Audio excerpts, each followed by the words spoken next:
Salam, hörmətli tələbələr və reali təvəkkülkarları. Mən Ülfət müəllim Şəxəliyev. Günlərdə maraqlı bir sualın qarşınızdayım. Sizə bildirilir ki, Z1 5/4 idi. Z2-də 3/2 olarsa, deyir burada Z1 vs Z2-ni hesablayın. Uşaqlar bilir ki, Z1, Z2 burada kompleks ədədlərdir. Yəni i olanlar kompleks ədədlər hesab olunur. Və kompleks ədədlərin hasilini tapmaq üçün uyğun olaraq biz bunu çox həlli olması qaydası ilə vuracağıq. Yəni 5/4-ünü vuracaqsan 3/2-yə.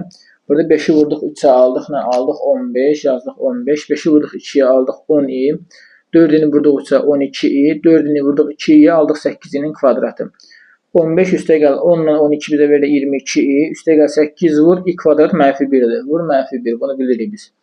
Onda alırıq nə? 15 üstə gəl 22 çıx 8. 15-dən 8 çıxana nə verir bizə? 7. Qalır 7 üstə gəl 22. Yəni və ya 22 üstə gəl 7. Fərqi yoxdur. Hər iki halda cavabı biz bu formada yaza bilərik.